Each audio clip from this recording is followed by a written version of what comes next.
स्वागत है CSN study में और आप लोग देख रहे हैं कक्षा 10 के सामाजिक विज्ञान जो आपके एग्जाम में हर हाल में आएंगे। 100 महत्वपूर्ण प्रश्न कराने जा रहे हैं, यानी कि 100 ऑब्जेक्टिव टाइप ऐसे प्रश्न कराएंगे जो अगले साल भी आया था, इस साल भी आएंगे। ठीक है, आपके लिए बहुत ही खास होने वाला है, तो वीडियो को स्किप ना करते हुए देखिएगा।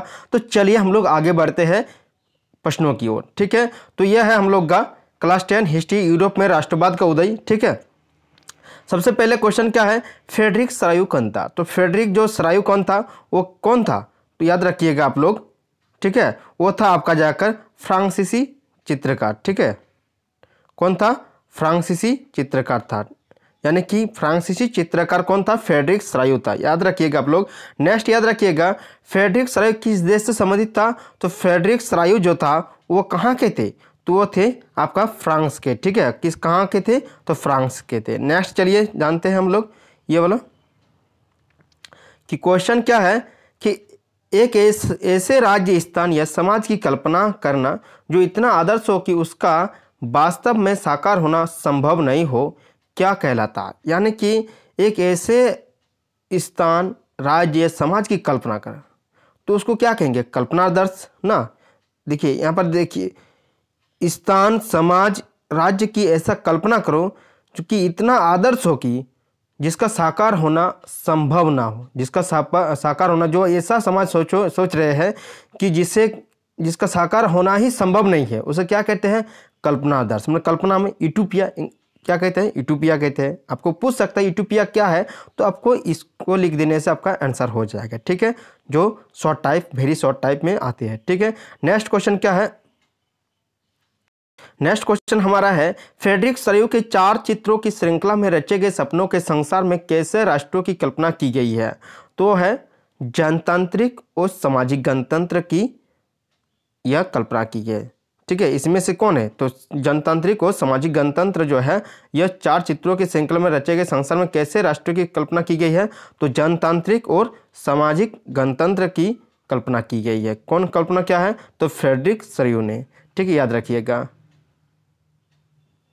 नेक्स्ट क्वेश्चन क्या है कि फ्रांसीसी क्रांति के दौरान कलाकार स्वतंत्रता को किस रूप में दर्शाते थे? यानी कि जो फ्रांसीसी क्रांति के हो रहा था उस समय कलाकार स्वतंत्रता को किस रूप में दर्शाते थे? ठीक है, तो महिला के रूप में, देवता के रूप में, तो यहाँ पर महिला के रूप में। ठीक है, महिला के रूप में दर्शाते थे कलाकार।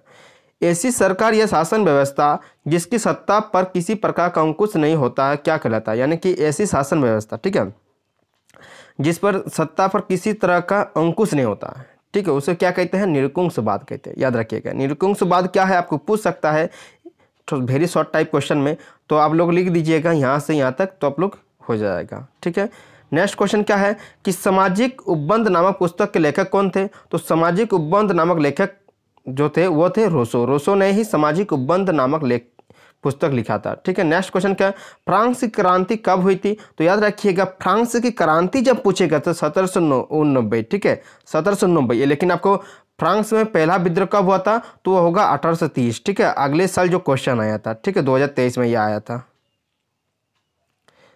तो 1830 होगा पहला विद्रोह।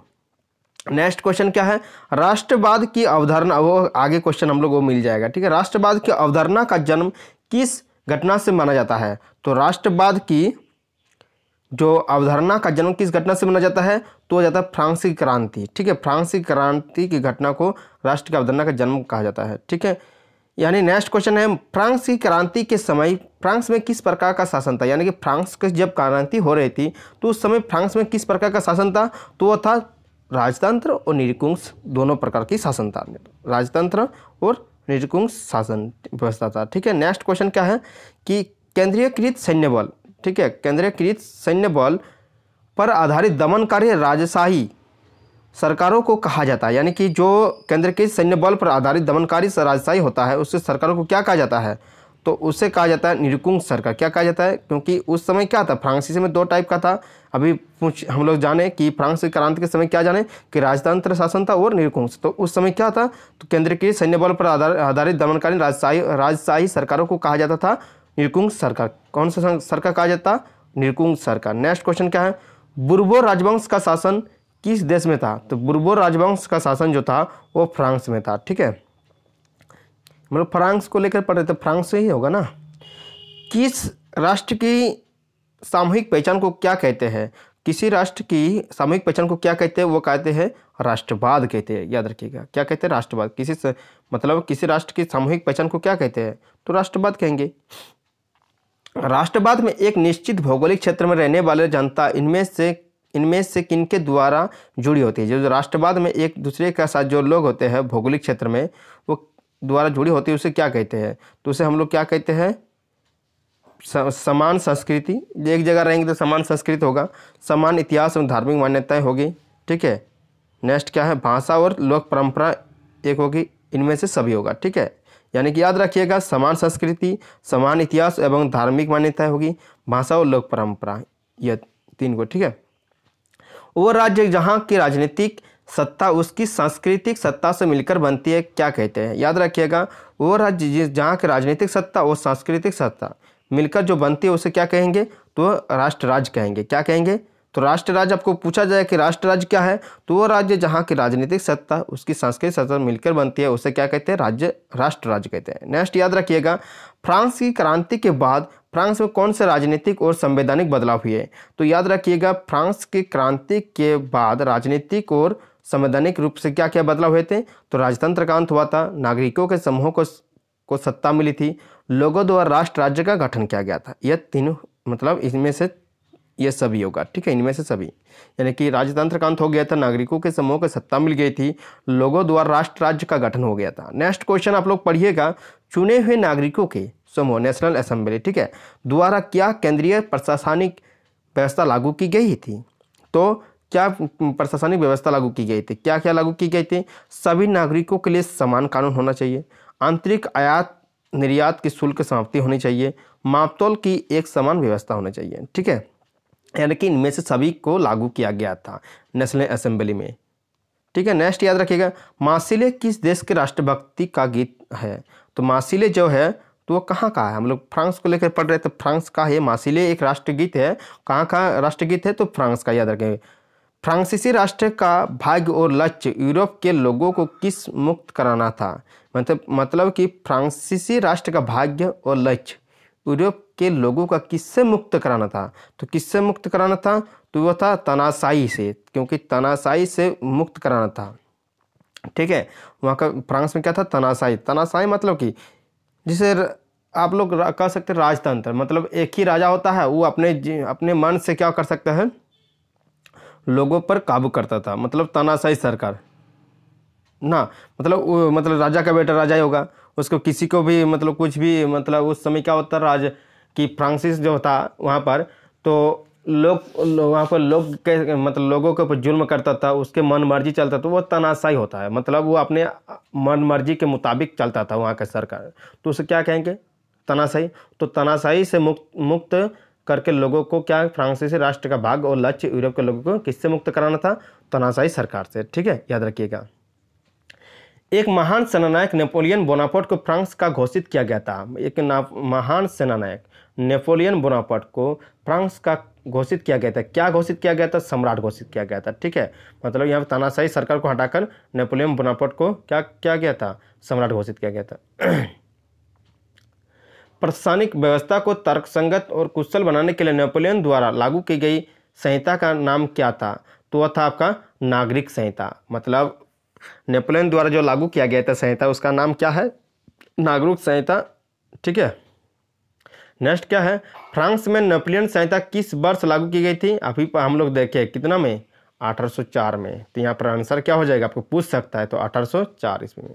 मतलब नेपोलियन जो नागरिक संहिता है कब लागू किया गया था? नेपोलियन संहिता जिसे कहते हैं हम लोग, तो उसे 1804 ईस्वी में लागू किया गया था। नेक्स्ट क्वेश्चन है क्या कि 1804 में लागू नेपोलियन की संहिता क्या प्रावधान था?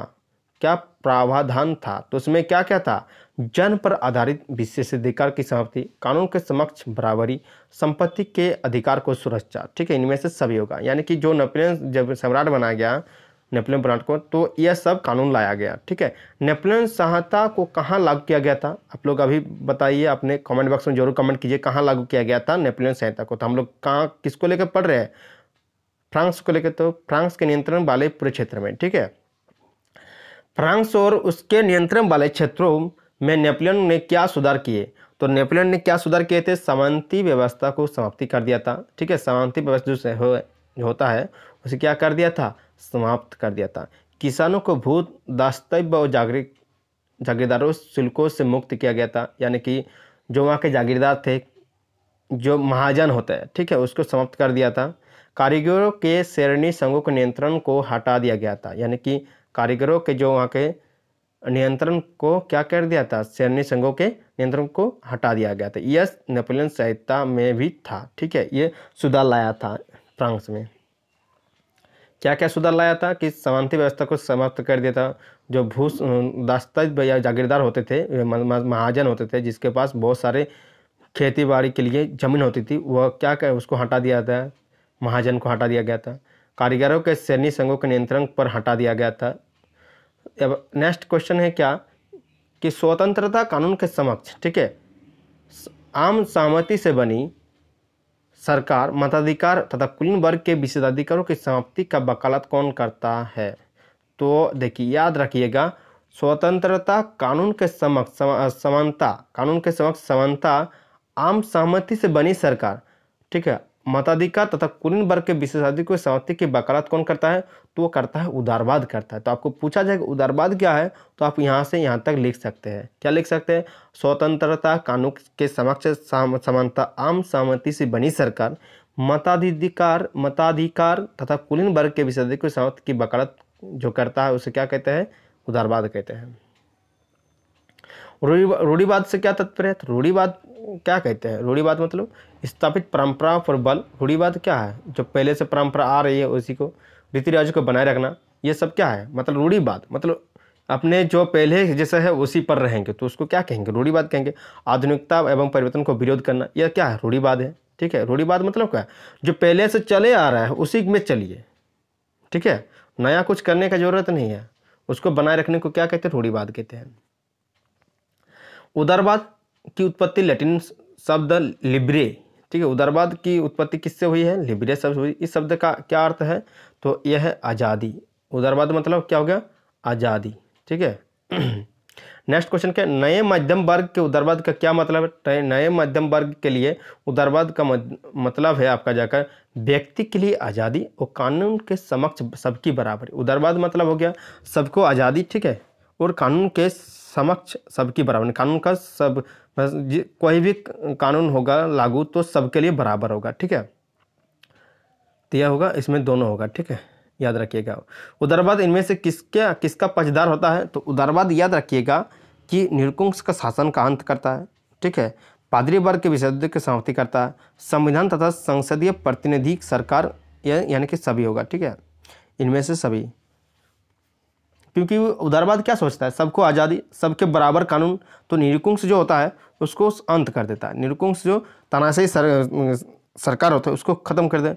जो विशेष अधिकार होता है किसी का तो उसको भी समाप्त कर देता है, और उसमें संविधान तथा संसदीय प्रतिनिधि सरकार का स्थापना करता है। मतलब कानून कि सबके लिए बराबर रहे, और संसद प्रतिनिधि मतलब उसमें संसदीय जो प्रतिनिधि होता है वो भी क्या होता है? संविधान का स्थापना करता है, संसदीय प्रतिनिधि का स्थापना करता है, और एक सरकार का जो ताकि सरकार का स्थापना करता है जिससे आज़ाद रह सके और सबको कानून बराबर, जो कानूनी कार्रवाई होती है वो सबके लिए बराबर हो सके, ठीक है। नेक्स्ट क्वेश्चन क्या है?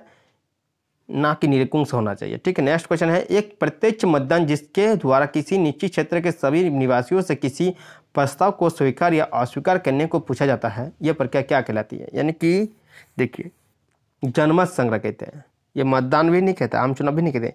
मतलब एक प्रत्यक्ष मतदान होता है जिसको किसी निश्चित क्षेत्र के लिए, ठीक है, और सभी निवासियों के लिए वहाँ पर स्वीकार या अस्वीकार करने को पूछा जाए, स्वीकार है या अस्वीकार के लिए पूछा जाए, तो यह प्रकार क्या कहलाता है? जनमत संग्रह। किसी के मतलब सबको ही सहमत होकर जो निर्णय ले जाता है उसको क्या कहेंगे? जनमत संग्रह कहेंगे।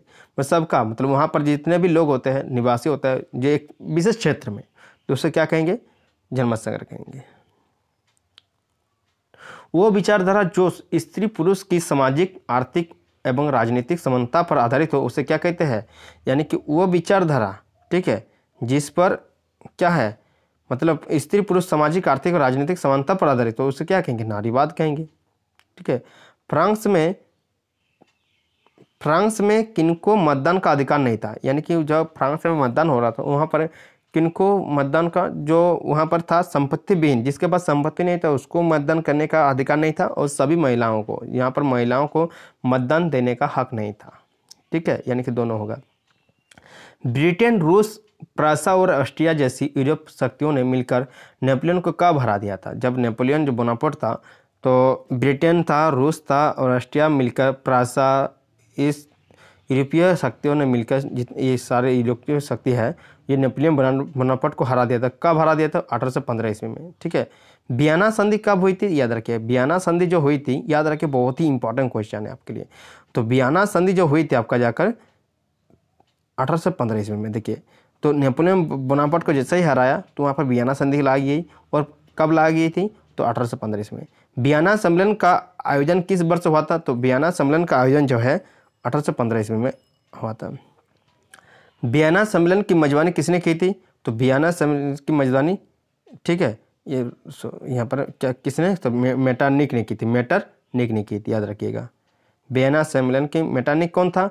तो वो था ऑस्ट्रिया का चांसलर था। कौन था? ऑस्ट्रिया का चांसलर था। देखिए, यहाँ पर क्या क्वेश्चन है, वियना संधि के बाद फ्रांस में किस वंश की राजशाही पुनः स्थापित हुई? तो वह थी बूर्बो वंश की स्थापना। वियना संधि के बाद क्या हुआ था? बूर्बो वंश को वहाँ पर राजा बनाया गया था। बूर्बो वंश के राजशाही पुनः स्थापित की गई थी, याद रखिएगा, बूर्बो वंश के। वियना संधि का मुख्य उद्देश्य क्या था? देखिए, रूढ़िवाद व्यवस्था की स्थापना। ठीक है, वियना मतलब रूढ़िवादी व्यवस्था की स्थापना। वियना संधि के मुख्य उद्देश्य क्या था? राजतंत्रों की बहाली, जीते गए क्षेत्रों के फ्रांस से मुक्ति, यानी कि वियना संधि के रूढ़िवाद की, फिर से रूढ़िवाद आ जा रहा है, मैंने स्थापना कर रहा है, राजतंत्रों को बहाली कर रहा है, जीते गए क्षेत्रों के फ्रांस से मुक्ति करा रहा है वियना संधि के दौरान। 1815 में स्थापित रूढ़िवादी शासन की प्रकृति क्या थी? तो वह थी निरंकुश। ठीक है, कैसी थी? जो 1815 में जो स्थापित रूढ़िवादी शासन थी वो किस प्रकृति की थी? तो निरंकुश थी। ठीक है। इटली के एकीकरण की रूपरेखा देने वाले क्रांतिकारी ज्यूसेप्पे मैत्तेरानी का जन्म कब और कहाँ हुआ था?